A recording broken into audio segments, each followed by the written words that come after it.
আপনি জানেন কি কয়েকশো বছর আগেও ব্রাজিলে 15 লাখ মুসলমান ছিল? তারা কোথায় গেল? কেন ব্রাজিল থেকে আর্জেন্টিনায় 5 গুণ বেশি মুসলমানের বাস?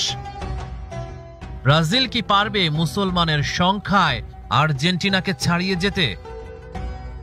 সিটিভি বাংলার আজকের আয়োজনে এই প্রশ্নগুলোর উত্তর খুঁজব আমরা। প্রথমে আমরা জানব ব্রাজিলের কথা। আয়তন এবং জনসংখ্যার দিক থেকে ব্রাজিল বিশ্বের 5ম বৃহত্তম দেশ।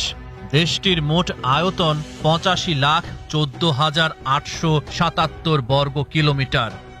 তবে জনসংখ্যা মাত্র 20 কোটি। বেশিরভাগই ক্যাথলিক খ্রিস্টান, তবে অন্য ধর্মাবলম্বীর পাশাপাশি বেশ কিছু মুসলমানও রয়েছে, যার সংখ্যা 2 লাখের মতো। দেশটিতে মুসলিমদের আসল সংখ্যাটা এর চেয়েও বেশি বলে মনে করা হয়।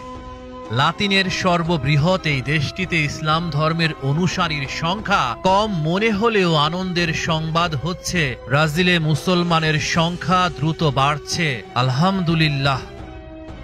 ব্রাজিলে ইসলামের আগমন। ব্রাজিলের জাতীয় জাদুঘরে সংরক্ষিত বিভিন্ন ঐতিহাসিক দলিল দস্তাবেজের মাধ্যমে নিশ্চিতভাবে জানা যায়, ব্রাজিলে যেসব আফ্রিকান বংশোদ্ভূত মুসলিম রয়েছে তাদের পর্তুগিজরা দাস হিসেবে ব্রাজিলে নিয়ে আসে। ব্রাজিলে কৃষ্ণাঙ্গ মুসলিমদের প্রথম বহর আসে 1538 খ্রিস্টাব্দে। পর্তুগিজরা পরবর্তী সময়ে কয়েক বছরে নিগ্রো মুসলিমদের বেশি হারে নিয়ে আসতে শুরু করে। এমনকি শুধু অ্যাঙ্গোলা থেকেই 6,42,000 নিগ্রো মুসলিমকে ব্রাজিলে নিয়ে আসা হয়। এছাড়া সুদানের বিভিন্ন অঞ্চল এবং পশ্চিম আফ্রিকার বিভিন্ন দেশ থেকে কৃষ্ণাঙ্গ মুসলিমদের ব্রাজিলে নিয়ে যাওয়া হয়। এসব নিগ্রো মুসলমানকে জোরপূর্বক ব্রাজিলে নিয়ে যাওয়া হয়। তাদের হাত পা শিকলে বেঁধে জাহাজের পাটাতনে ফেলে নিয়ে যাওয়া হতো। নির্যাতন, অবহেলা, অনাহারে এবং রোগাক্রান্ত হয়ে যেসব মুসলমান মারা যেত তাদের মাঝ পথে সমুদ্রে ফেলে দেয়া হতো। ব্রাজিলে মুসলমানদের লড়াই। ক্রমান্বয়ে ব্রাজিলে মুসলমান দাসের সংখ্যা এবং শক্তিমত্তা বৃদ্ধি পেল।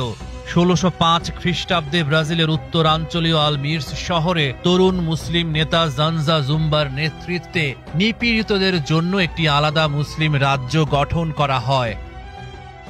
দীর্ঘ সংঘর্ষের পরও মুসলমানদের দমন করা যায়নি। শেষ পর্যন্ত পর্তুগিজরা রাজধানী সাও পাওলো থেকে